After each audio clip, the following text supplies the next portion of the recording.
Hello, Madam students. I'm Ifata Jahan, and today I am going to discuss with you about the quality attributes of foods. Okay, so what do you think? What is quality? I think you know it better because in your previous semesters you already learned about that what is quality. Okay, so first of all, what is quality actually? If we think about food and if we think about quality, that means when we combine these two things, we always think about that it will be quality food or it will be safe food. Okay, so what is food quality? It is the characteristics of food that is acceptable to consumer. That means the food will be qualityful and it will be acceptable to the consumer. And if you only think about that quality, so that will be a combination of attributes or characteristics of a product that have significance in determining the degree of acceptability of that product to the consumer. Okay, so food quality means the quality characteristics of food that is acceptable to consumer. And if we think about only the quality, so that is a combination of different attributes or characteristics and which can determine the degree of acceptability of that product to the consumer. Okay, and you can also say that the quality of food can also be a measurement of purity, strength, physicochemical and organoleptic characteristics of food products. Okay, so we already know what is food quality. Now we have to know what is quality evaluation or how we can evaluate the food. Okay, we can evaluate the food by three methods. First of all, you already check that is subjective method, then it will be objective method and macroscopic method. So that these are our three quality evaluation methods. And so what is subjective method? Whenever you just think about the method that is subjective method, what is in your mind? That there is a point there that is subject. Okay, so in case of subjective method, it will be evaluating quality based on opinion of the investigators. Okay, and that is the subject that is important in subjective method, that must the quality of food will be evaluated by the investigators. Okay, then it includes sense organs. Okay, that means you can feel it or you can check it. What is the quality of the food by your sense? Then it is usually physiological reaction, which is a result of past training, experience of the individual, influence of personal preference and power of perception. For that reason, it's very important because these past training, that is power of perception, that is all included with the investigators. It means not like that anyone can evaluate the quality of a food. Okay?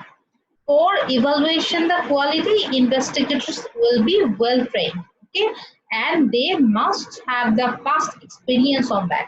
Then only they can evaluate the quality of food. Okay, so it's also referred as subjective or sensory method, like we already mentioned in second point, that it includes sense organ. So in that method, it's also important you can just senses the things like flavor, color, touch, odor, and taste. Okay, so that is our subjective method. Whenever any investigators just evaluate the quality of any food based on their sense and with the past trainings, then we can say that it is a subjective method of quality evaluation. Then our objective method. Okay, so in subjective method, there were investigators were important. Whenever it is objective method, now the object will be important. So what do you think? What is object? Okay, that means object will be something that you have to examine. Okay, so your product, your food will be the object. Okay, and objective methods of quality are based on observations and by human perception.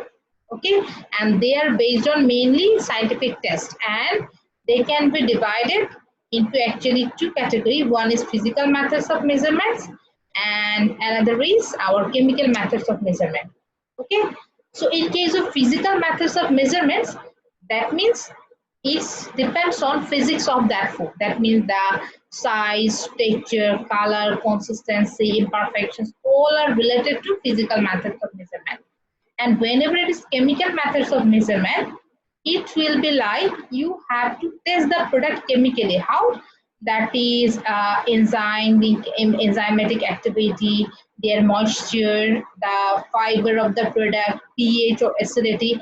Whenever you test the physical methods and chemical method, both of the object or for product or food, then you can say that it's the objective methods of quality evaluation. So we already know about two methods. One is subjective method and another is objective method. And we read that there will be three methods. So our third one is microscopic method. Okay. In case of microscopic method, microscopic means what? That is microorganism. Okay.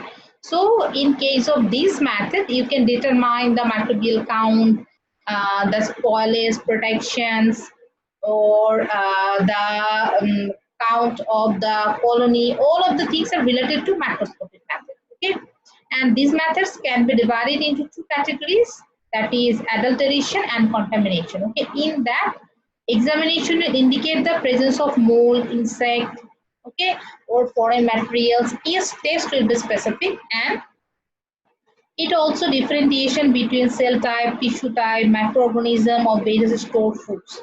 Okay, so that is our macroscopic method, and another thing that is we already mentioned with that that macroscopic method, that we adulteration and contamination. Both of the method we can examine with that macroscopic method. Okay, so we already learned three things, that first of all our subjective method, then our objective method, then macroscopic method.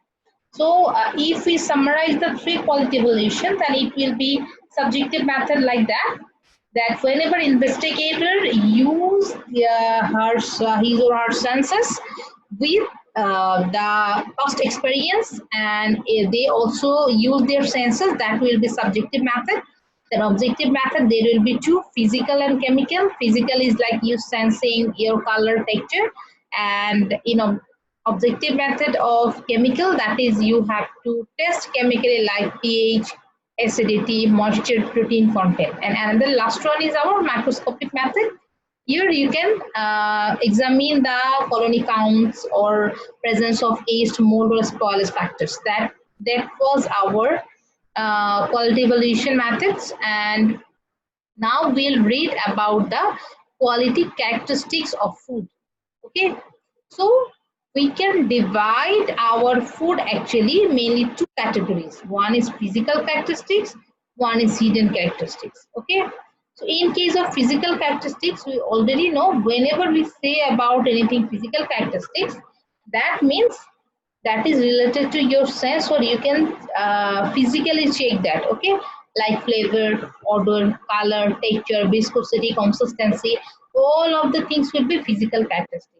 And hidden characteristics is, if you cannot physically test that, but you can test that laboratory in laboratory test. Okay, for example, chemical composition, nutritional value, microbial safety, all of the things will be our quality characteristics of food that we can check for knowing the quality of food.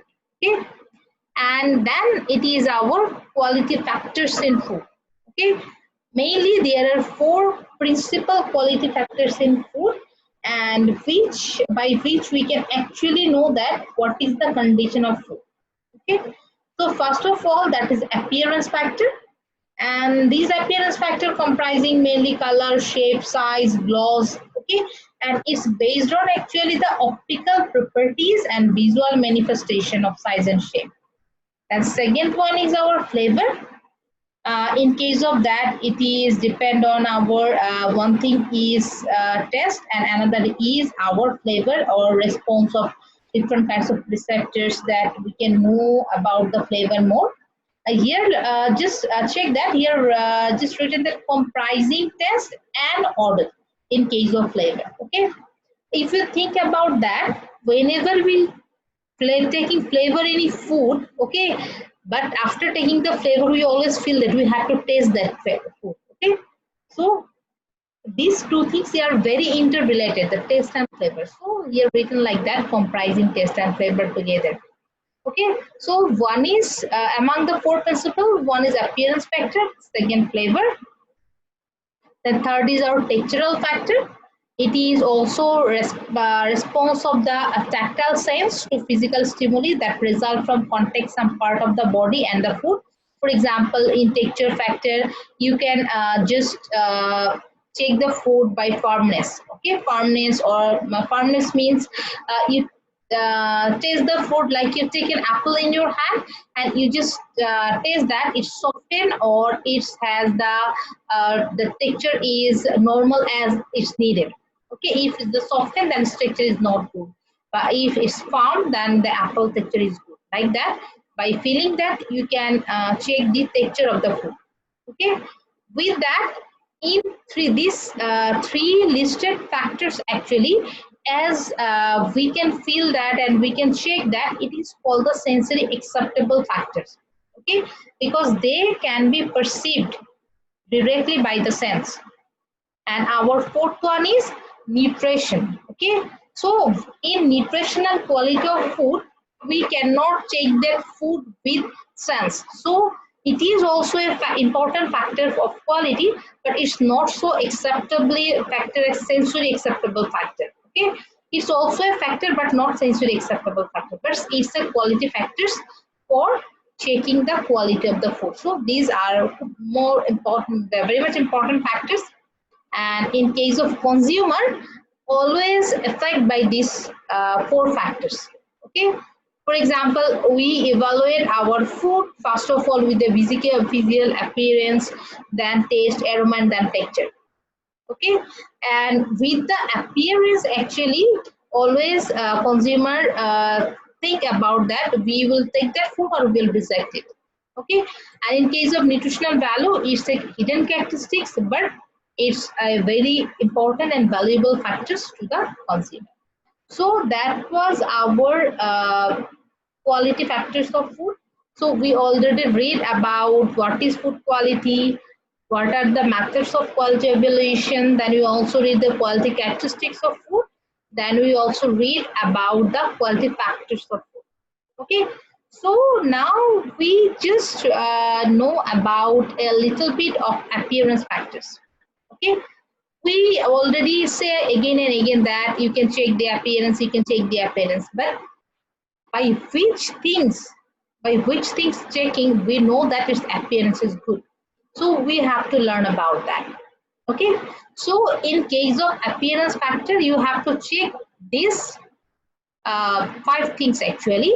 First of all, the size and shape, then the wholeness, that means it's a whole or it's damaged, then what is the color and gloss, then forms of damage, and then consistency. Okay, so wholeness and forms of damage actually the similar things, not actually same things. It's similar but not the same, because forms of damage, it can be spoiled by microorganism. Okay, but whenever you say the wholeness, that means you have to check that a apple will be 20 gram normally, but the apple size is 5 gram, so it's not wholeness.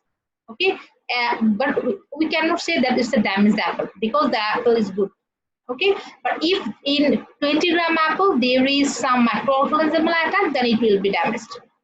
Okay, so now we know about what is appearance. We already actually know about that, what is appearance. Okay, so it is the first characteristic that perceived by the human sense, and it's very important for final selection of the food.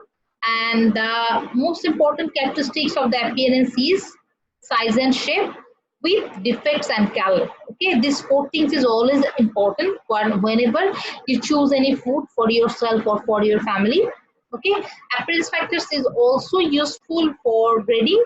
And why? Because it ensures the uniformity, facilitate the process of buying and selling of the food. Okay, So that is our first characteristic that is very important for quality attributes of food. Then if we think about what is color and gloss actually, if we think about that, that is food color not only helps to determine quality, but it also useful for index of spoils. Okay, and it's a very important quality parameter. Okay, so in case of food color, if we check that a tomato is over ripened, then its color will be changed. Okay? Or a over matured fruits will color change. Okay, so it's also color is also important not only for the quality but also for the checking the spoilage or maturity. Okay, then visual appearance, it's a strong influence on consumers' opinion about food quality, and color is also important due to different kinds of natural pigment. And if we think about the different kinds of nutritional quality in food, for example, carotene, okay, and other beta carotene, cyanine, that also change the color of the food. Okay, there is little like some pigment that changes the color like chlorophyll, carotenoid, water soluble anthocyanin, which gives actually which color there. And with the color, gloss is also important. Color and gloss actually is not the same thing. Gloss means the glassy materials. Okay. For example, whenever we prepare a gelatin dessert, you can check that, or we use butter any vegetables now or any coated fruits, we can say that there is a glazy appearance in the food. It is called the gloss. Okay, so this in appearance, color and gloss both are very important, and we can check that by that if it's glazy, that means it's a gloss, and we can also check the color, and we can test the color change by different kinds of colorimeters or chromometers that are actually the different equipment by which we can take the color. Okay, then size and shape. In case of size and shape, we already say that size and shape means the actually what is the actual shape will be, and its initial impression is very much important. I just mentioned about the apple that a apple normally 20 gram, but if the apple is 5 gram, we never take that. Okay, so this size and shape can be easily measured by grading. Okay, and in food manufacturing system, it's also important. And shape can include the degree of curvature. Actually, curvature means what will be the curve in the food.